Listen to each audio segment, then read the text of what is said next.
Salam sejahtera dan salam sejahtera sayang bersama saya Janet Bennett.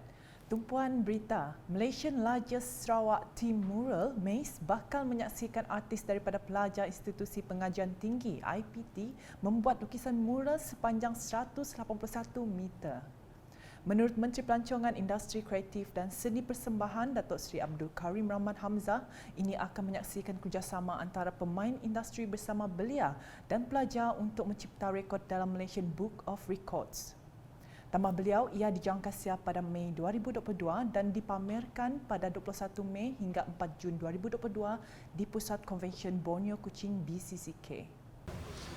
Through this event, we will witness our industry players collaborate with our youth and students to attempt a record in the Malaysia's Book of Record for the largest Sarawak team mural painting. It will be a moment for us Sarawakians to be proud. Through this, we celebrate our beauty in ethnic diversity, which I believe play an influential role in developing cultural and heritage legacies for Sarawak. Beliau berkata demikian semasa berucap dalam Majlis Perasmian Malaysian Largest Sarawak Team Mural MACE di BCCK pada Jumaat. Datuk Seri Abdul Karim yang juga Menteri Belia Sukan dan Pembangunan Usahawan memberitahu lukisan mural ini akan bertemakan 5 elemen More to Discover Sarawak iaitu budaya, penggembaraan, alam semula jadi, makanan dan perayaan CANFF. Laporan seterusnya, sebanyak 50 juta ringgit telah diperuntukkan dalam rancangan Malaysia ke-12 RMK12 bagi pembinaan Pusat Komuniti Berkeperluan Khas SNCC. Menteri Pembangunan Wanita, Kanak-kanak dan Kesejahteraan Komuniti Datuk Seri Fatimah Abdullah berkata, Kerajaan Sarawak telah bersetuju membina kemudahan seperti kompleks SNCC untuk golongan orang kurang upaya OKU yang kini masih dalam peringkat awal perbincangan. Sarawak akan mempunyai a special complex ini that will address the whole chain, the first one in Malaysia, insyaAllah. All I can say is the government has agreed to it and also has agreed to the budget that we requested. So next is the implementation part, the design, the scope of work. Is we have envisaged the scope of work is the whole chain tadi. Facilities for screening, diagnosis, for education, vocational training, employment, and then residential homes, all that. Yeah. Beliau berkata demikian ketika ditemui selepas menghadiri bengkel permekasa OKU di butik hotel di Kuching pada Jumaat. Tambah beliau, dengan adanya kompleks tersebut akan membuka peluang kepada golongan OKU untuk mendapatkan perkhidmatan dari segi diagnosis dan screening serta pembelajaran latihan vokasional, pekerjaan, tempat tinggal dan banyak lagi. Mengulas penganjuran bengkel itu, Datuk Seri Fatimah memberitahu ia juga bertujuan mendengar suara dan aspirasi OKU bersama jabatan dan agensi pelaksana. Bila kita ada bengkel kebersamaan seperti ini, jadi dua-dua pihak itu bersama. Jadi satu menyuarakan hasratnya dan yang satu lagi mendengar, dan dengan itu selepas itu bukan saja mendengar, membuat perubahan-perubahan yang diperlukan. Pada majlis itu juga beliau turut melancarkan buku yang dikarang pengasas Richland Chipo Yung berjudul Be Rich with Purpose. Selanjutnya, bahagian MIRI telah merekodkan trend penurunan kes positif COVID-19 dan peningkatan bilangan masyarakat yang mendapatkan vaksin. Menteri Bertanggungjawab Jawatankuasa Pengurusan Bencana Bahagian JPBB MIRI, Datuk Seri Lee Kim Shin berkata, walau bagaimanapun, JPBB MIRI mengingatkan masyarakat di bahagian MIRI supaya terus peka dan sentiasa berwaspada. Beliau berkata demikian selepas mempengerusikan mesyuarat pertama JPBB MIRI bagi mendengar taklimat mengenai situasi COVID-19 di bahagian MIRI pada Khamis. Dalam pada itu, Datuk Seri Lee turut menyeru penduduk di bahagian MIRI yang telah mendapatkan dos 1 dan dos 2 untuk mendapatkan dos penggalak masing-masing. Manakala bagi yang uzur atau pesakit yang terlantar di rumah boleh mendapatkan khidmat mobile team untuk program pemberian vaksinasi di rumah. Beralih ke perkembangan berikut, Kementerian Perdagangan Dalam Negeri dan Hak Ehwal Pengguna KPD NHEP mendapati bekalan barangan keperluan di sekitar bandar raya ini masih stabil.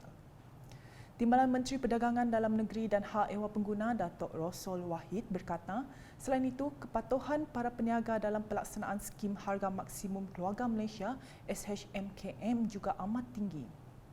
Selepas meninjau pelaksanaan dan pematuhan SHMKM di Pasar Komuniti Stutong Kuching pada Jumaat, beliau memberitahu KPD NHEP bersama Kementerian Pertanian dan Industri Makanan MAFI telah mengeluarkan lebih 20 perbit kelulusan AP untuk mengimbangkan harga ayam dalam pasaran. Katanya langkah berkenaan adalah bagi menyelesaikan masalah kenaikan harga ayam yang dijangka timbul selepas SHMKM tamat. Tambah beliau, kerajaan juga akan menilai semula kedudukan harga barang dan inflasi berdasarkan input dari Jabatan Statistik Malaysia, Kementerian Kewangan dan MAFI sebelum memutuskan sama ada untuk melanjutkan skim itu atau sebaliknya. Sejurus selepas itu, beliau kemudian meninjau prestasi Segar Mesra di Stesen Petronas Astana dan melawat kilang kek lapis warisan di Jalan Tun Ahmad Zaidi Idrus.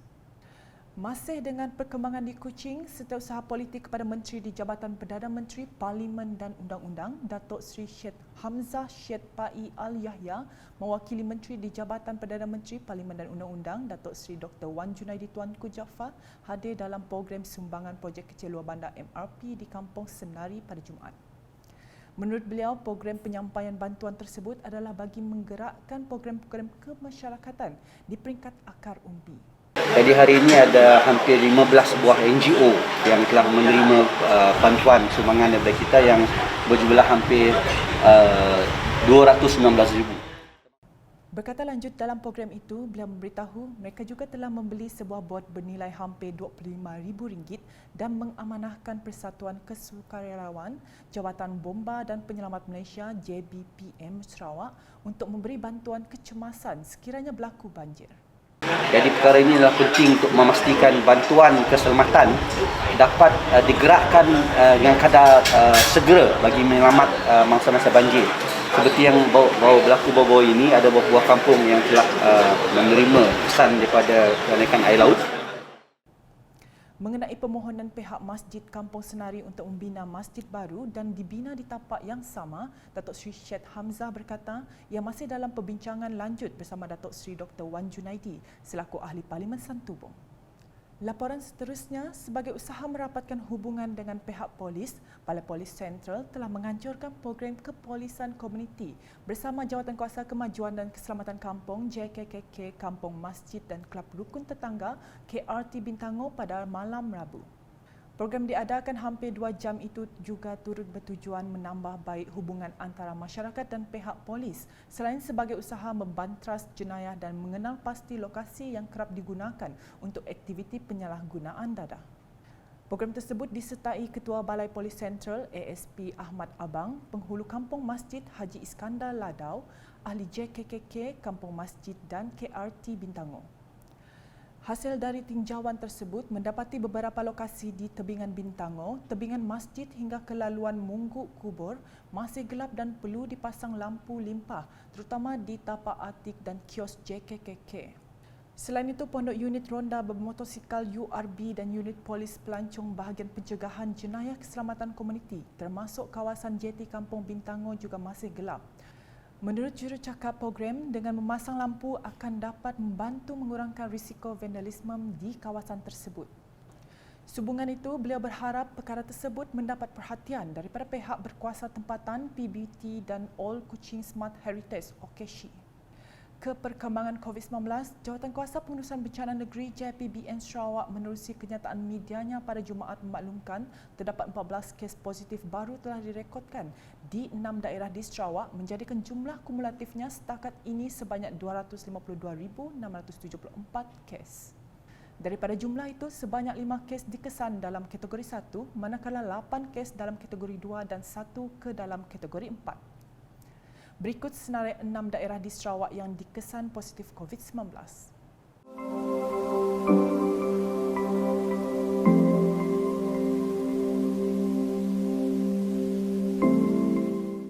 Sekian edisi Tengah Hari bersama saya, Janet Bennett. Berita lebih lanjut boleh didapati di semua platform media sosial UKAS termasuk portal ukas.sarawak.gov.my dan UKAS Channel di YouTube. Salam UKAS.